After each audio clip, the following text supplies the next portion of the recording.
Welcome to the Spotlight on Sherborn Businesses. Today the spotlight is on none other than the Sherborn Inn, which I have represented on these programs for some time. And I brought along a very special guest, Phil Coco. Phil is our general manager and has been our general manager off and on for some 13 years. I think the best thing to do as far as the Sherborn Inn is concerned is to ask Phil a few questions, and then we can go in a little bit to the history of the inn. But I do want you to know that Phil has been with us in the great times and has been with us in the bad times, so he does have a lot of experience at the inn. But Phil, it's nice to have you here. It's a pleasure of course, to be I see here, you Dave. all the time. we've had our ups and downs together, but we certainly have come through a lot together. Tell me, what brought you into the hospitality industry? You were a corporate guy. Right. Can you tell us a little bit about your history? Yes, Dave. Well, I was in corporate, and during my period in corporate, I decided I really would like to own my own business. And my position in corporate got me involved in hotels and planning meetings, and so I was always on the edge of hospitality. And so Kathy and I, my wife, decided we should buy an inn. So we bought an inn in Vermont, in Ludlow near Okemo and Killington, and which was a great experience with 4 children. They loved it, but it wasn't an easy business. But we made it for 10 years, and then after that, I decided, well, it's time to sell. And then Dave and his friends contacted me, and the rest is history. And so I've been at the inn now, total 13 years. So you were recruited, were you, by the Sherborn Inn? Yeah. We stole. They made me an offer I couldn't refuse. So twice they did. Then I left, and then they brought me back. But so they're a glutton for punishment, as probably as I am too. Well, tell us about the inn. Tell us what you think the inn's good points are, and what do you think? Well, I've been here for 13 years. I feel it's mine. No offense to you, Dave, but and I treat it as my own. And so I may not be the most objective person, but it's just such a special place. People can go to Route 9 and get a wonderful dinner, but there's nothing like Route 9. The Sherborn Inn is unique, and we've worked at making it a special place. We worked at making it the focal point of the community. It's more than a restaurant or more than a place to go and spend a night on a special occasion. It's whatever's going on in the community. For example, we have senior lunches every other Wednesday with music. We have rotating art shows. We have jazz on Tuesdays. Thursday we have music. We get involved with, the Sherborn Business Association. The Brew Fest is coming up. We're making our property available. In fact, we're going to be donating a portion of the profits. You do a lot with the town, though, too. You do Sunday. Yeah, well, Sundays we donate meals to the seniors again. So, I mean, that was the whole philosophy, and that's been your philosophy, too, to make the inn the focal point in the community. That's exactly and that's right. what we keep working on. So, what is the most important challenge that you face at the inn on a day-to-day basis? Well, as an inn, you want people to come to the inn as if it were their home. I mean, they could go to Wendy's or they go someplace on Route 9, but when they come to the Sherborn Inn, the ambience, the warmth, everything has to make them feel like home. So that's the biggest challenge, consistency. They know what they're going to get, and being very candid, I mean, are we 100% perfect? No way. And that's the biggest challenge, the training. When you come in the front door, are you met with a smile? When you leave, are you given a smile and waved goodbye and thank you? That sounds easy. How many restaurants have you gone and left where no one even says thank you for coming? It's a challenge. And the training and working with the staff, consistency. You can go to McDonald's, you may not like it, but you know what you're going to get, for better or for worse. Consistency, and that's the name of the game. Let me you've been through a few chefs in your tenure here. What do you look for in a chef? I mean, we have trained some chefs that have gone on to Boston and to bigger things and stuff.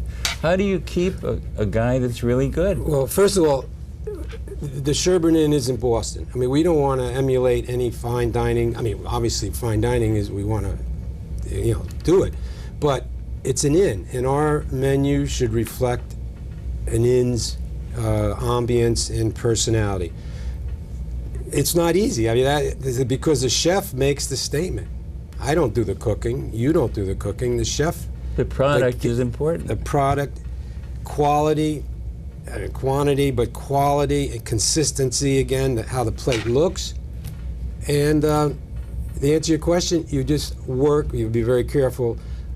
I've had actually, I've only had 3 chefs in the 13 years, so.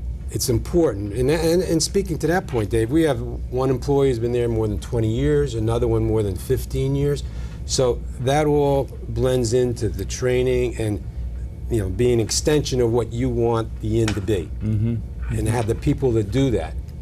So it's interesting because I know that the product is the most important thing, and I know that you have many ways of checking that product, and consistency, as you said, is the most important product of the product that we have, and the food is checked on its way out every single time. So, well, and the thing too, Dave, as you know, I mean, Kathy and I live at the inn, which is good and bad. I mean, you're there 24/7 basically, but that's not an issue. We discussed that with Dave, and so I can check. Am I checking every dish that goes out? No. But we're trying to check as many as we can, and I'm confident that the staff we have that make sure it looks as good and tastes as good as it possibly can. And we buy from a lot of local people too. I mean, that's one of our things we take pride in. We buy from Dallas, we buy from the Hopestill Farms, Jeff Freitas. How many times do you change your menu every year? Twice a year. Twice a year? We're working on a new menu now for spring and summer and fall, and we'll change in September, October. So that after Labor Day, we'll have a new menu. We're always trying to upgrade it. We're always taking surveys from our customers. Is there outside dining at the inn? There is, but the problem with outside dining at the inn is that we really can't be totally consistent. For example, if we have a function in the main dining room, then there's a problem getting to the patio. But we have signs and we promote it, and for the most part there is outdoor dining, but sometimes you just can't because, as I said, the people have paid for the use of the main dining room and you can't have guests walking through, so they can't get to the patio. But yeah, outside dining is important, and you have other issues, the weather, but it's there and we use it. Now, people that have wedding functions there normally do use the patio as well as the main dining room and other facilities. They seem to have a way of utilizing the entire inn. Sometimes I see buffets set up in the keeping room. The main dinner is in the dining room, basically, which is a tavern still, right. But we fix it all up for every wedding. And then go outside and have cocktails or hors d'oeuvres or whatever. Is that the way you advertise? Yes, we advertise flexibility. That's, I guess, to answer your question. Right. We're flexible. We can adjust to your budget, but more importantly, to the size. We have small rooms, small 10 people, or to over 100 people. So yeah, I mean, that's what makes us maybe unique in trying to appeal to the wedding market. For example, a bride is very particular, and Judy, our function manager, who has been with us for 20 years, she's only been in that position a couple of years. She's very good at. You have to be flexible. That's what it comes down to. You give the people what they want. We're there to make a profit, but we have to please them first. Well, I think that's one of the important things that you're trying to stress, and that is the fact that we are flexible, and whatever the inn can do, will do. If you have a special interest of some sort in any phase of entertainment, we can provide it for you.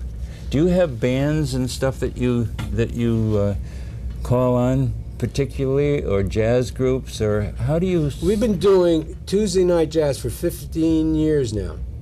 Every Tuesday night there's a different, and it's Dixieland. It's only Dixieland.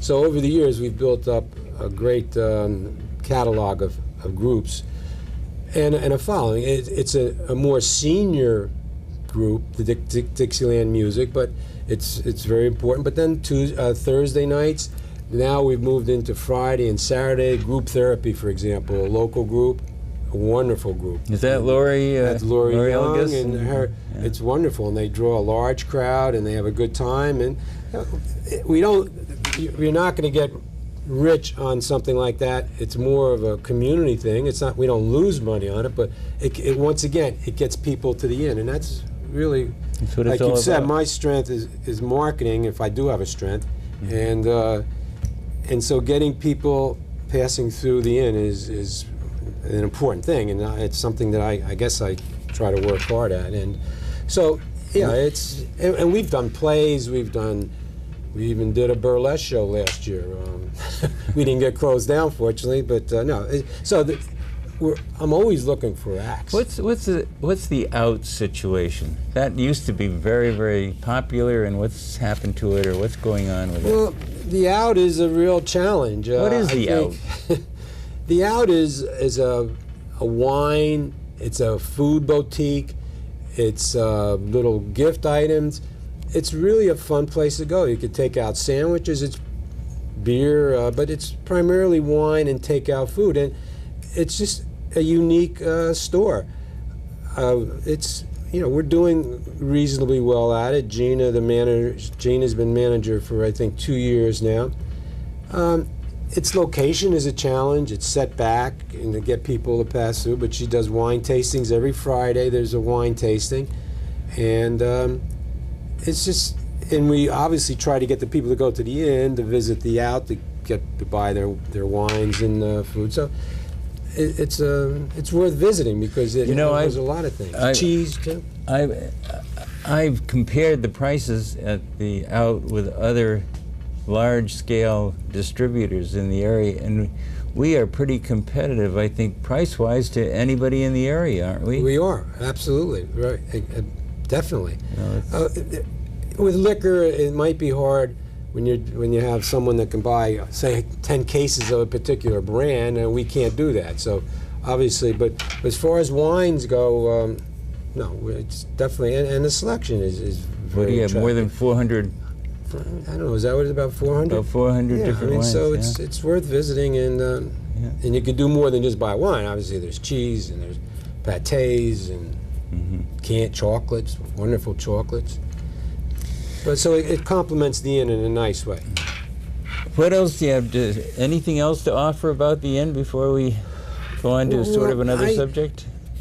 I don't know, Dave. I think I'd like to listen to you maybe talk, because it was I always thought you as being a Renaissance man, that you had this vision, and sometimes and a dream. I thought you'd never ask. But you had a dream. Sometimes it has been a nightmare, I'm sure. But I think after 25 years, you must feel pretty darn good in what what you see there now, and what you visioned. Well, it's true, Phil, and I think that perhaps sometimes pictures speak louder than words. And when we opened, we had one of the great chefs, perhaps most popular chef in the world, Julia Child, at the opening. Here's Julia Child, her husband Paul. Bradley Ogden was our chef for that opening night. I do want to say one thing. The opening night was for the benefit of the Sherborn Community Center, and it was the largest gift, except for maybe Faith and Joe Tiberio's gift, that was given to the community center to get that thing going. Oh, I didn't know that. I know. Let's see and learn all these different things. Craig Rafter, of course, was one of my very first partners and really made the inn tick. Henry Ogden Barber was president of the American Culinary Institute and director of the graduate program at Boston University when I got involved with him, and he helped design the inn, and his association with Julia was important. Walter Lovering was chairman of the community center at that time, and he wrote me a very nice note stating that we pushed the community center along to the opening. Here's Bradley Ogden and Grady Best and Julia Child. This was at the opening dinner. I had dinner with Julia Child, and I just want you to know that I'm sort of a poor example of someone that well, you're a meat and potatoes I'm guy. a meat and potatoes guy. Yeah. There's nothing wrong with that. One of the interesting things that happened was we had these crabs, these green crabs. Looked like they had been steamrolled, and they were laying on my plate, and I said, Julia, I said, what is this? And she said, oh, dear boy, that's soft shell crab. I said, well, do you eat the shell and the limb? He said, eat everything. I can see you're not an adventurer. Well, that must have been exciting. It was very exciting, and she was a lovely person. Grady Best was from the Rainbow Room in New York, and Bradley Ogden was from the Campton place in San Francisco. Yeah. Well, he's still very popular. Yes, yeah, he still is very popular, yeah. I have to ask a question, Yeah. though. I don't know how deeply involved you want to get with the challenges that you faced, because, I mean, they're legendary. You're an icon in Sherborn. Dealing with that, and how did you do that? I mean, it just... Well, Phil, let me just show you a little bit about what Sherborn was like. Sherborn, when I moved here some 50 years ago, was like this. This is the Woodger property that I purchased to build the inn on. This is what was now the out. It was a barn with, actually we had blacksmith in there, and we had a couple of horses back here, and a paddock was back here. Powder House Lane that Chris owns, along with the shopping center. At that time, this was Mr. Hamburg. We had a couple of office buildings here. Bob Carrero was there. The mobile station in MacArthur's Market, and of course we supplied from Klein's Garage the buses for the school system there. So they parked them here, and they parked them out in back of the garage, which is now Ed Rose's automotive center, and it's changed an awful lot. But if you compare this business center, this, by the way, is where the spa is now. This is the kitchen place. Luisa's the kitchen store. Of course, this is what the firehouse looked like, and this is the Clark House here that George Fisk owns. But let's look at it 20 years later. This was that was actually taken in 1972 from my plane. This was taken in 92 by my plane. This was a little higher, but here's the business district here. Here's the mobile station, now empty. The buses now are done by Connolly. MacArthur's Market, again Bob Carrero's now. Chris's place over here with C&L Frosty. Now the inn has been built on the Woodger property. These were croquet courts that we had. Initially we had the Boston Croquet Club out here, and this is Kent Fitzpatrick property over here, and Kent also owns this area, which used to be owned by a tree arborist. This across the way, of course, is our business district. Essentially is this, but there is Rose's Garage, and there is the firehouse, and there is the spa. These are the tennis courts and the playing fields here, and this is Cemetery Lane. This is George Fisk's building now, and that's how it's changed in these 20 years. But you asked about the challenges initially. Well, there were so many challenges that I wasn't quite sure at the end of each battle or each round, whatever you want to call it, I would exist. But you got to remember that when we started the inn, the idea was really generated by Vermont inns. Don Booth and I used to ski a lot in Vermont, New Hampshire, and he always said, if you find some place in the middle of Sherborn that looks like it would support an inn, let me know, I'll build it with you. And I said the same thing for him in Topsfield. Well, this did come up in Sherborn. Tom Widger's place was right on the edge of the business zone and looked like a natural place for something like this. And so we bought it. The way to go through the boards seemed to me is to do everything that we possibly could to satisfy each board. Little did I know that the boards in Sherborn were impossible to satisfy, so we had to elect new people to the Board of Health and also to the Planning Board in order to get this through. So Don Booth was really my first real partner. Peter Brooks came on board at that time because we had so many lawsuits against us that Peter was my shield and has been ever since. When we decided to build the inn, it was only because my daughter's wedding was held at our house. And if you like rain bugs, parking problems, lack of sanitation facilities and stuff, have the wedding at home. But that was a difficult thing. There are so many problems that we went through, mainly with the boards in town, to satisfy them all, that it took a total of 7 years to do this. Wow.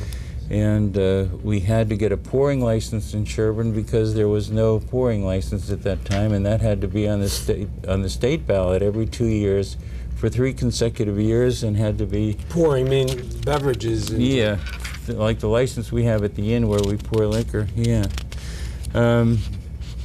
I don't know. I could go on and on and on about the history, Phil, but I think the most important thing to gain out of this whole history is the fact that answering a need to me was important. And I think that the inn answered many people's needs.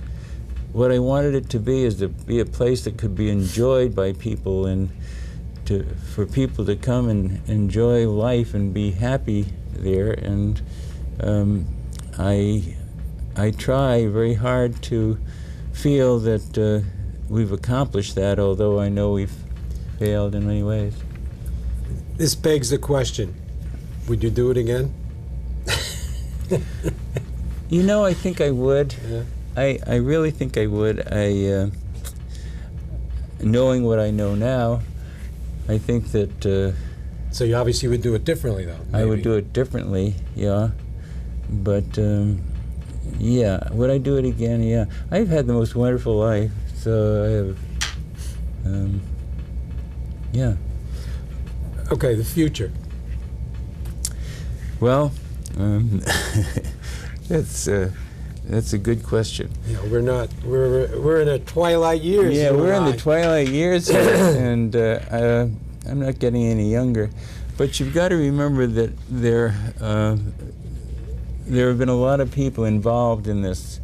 Craig Rafter really was the guy that made the inn start. When Don Booth and I were there, we didn't know anything about building. We had these huge costs, estimates for construction of $4 or $5 million, and we didn't have anywhere near that kind of money. We were going to build something much smaller. But Craig came on board, and you know, he has the guts of a burglar anyway, so he just said, do it. He said, so he and Keith Gabler, his partner at that time, provided all the necessary funds, banking stuff, construction, and we built the inn. Don and I just sort of were in awe as to how this thing was built, and we used to get down all the time and Take a quick look at this is some of the construction work here that timing. that you see. Yeah, this is actually the building after we got through looking at it. We tried to save it, but most of the building was destroyed because of powder post beetles and termites and other bugs that like to eat wood. So we had to tear everything down except the front 4 rooms. This is the foundation that we've dug out for the construction of the inn, and we went ahead and constructed about 12,000 square feet to make the inn what it is today. This is what we were left with after we completed the demolition. And this was our first, we thought it was a gift to the town of Sherborn, so we said, Merry Christmas, Sherborn, do not open till spring. Well, it didn't open till fall. But you have to talk about your wedding, your daughter's wedding. Oh, yes. my youngest daughter, Sue, was married in May of that year. The inn was not completed, so one way or another we got a permit to have her wedding in there, but it was not easy to do. It wasn't pleasant, I understand. No, so we didn't have any facilities there yet, so we had to provide the facilities, and there were light bulbs hanging from the ceiling and stuff, but we had the most marvelous time, and Sue and Bill O'Malley started the whole thing off with weddings, and they just had a wonderful time. I must tell you about Dave Cox and John Kidd, though, because they got involved with this inn after the first recession. After our first recession, we had a tremendous financial setback, and John Kidd, Dave Cox, my good friend from many years ago, came on board, and we refinanced the inn and made it through until the next recession, which was 9/11. The recession that I'm speaking about was from 89, 90 to 92. Then the setback with 9/11, and then we're just coming out of the present recession that's been for the past 3 years. Well, I could go on and on and on. I think that most of these things speak for themselves. Okay, future.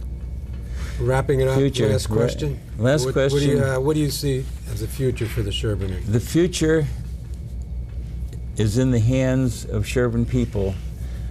I would love to have Sherborn people control the inn and own it and keep it as an inn. And I think after my present partners and you and I leave, the greatest thing that we could have done with the inn is to get it in the hands of someone that can make it a better place and keep it for the future. And while I have the opportunity, I just want to thank you, Dave. I mean, 13 years, it's been challenging, but I look at it in its entirety, and it's been a wonderful experience. And regardless of however you and I have disagreed on things, we're here today, and the inn is stronger as a result of us working together on it. And I hope whatever little time we have left, that we can continue to make this a stronger, better inn. Phil, I thank you too, and I thank you for all the time that you've put into the inn. And I thank all my partners, Craig and Don Booth and Dave Cox and John Kidd and Keith Gabler. All these fellows have had so much to do with building the inn. I appreciate it, and I guess that we probably said too much. So thank you, Phil, for being here, and thanks for asking me these questions. Thank you, and thank you. Good night.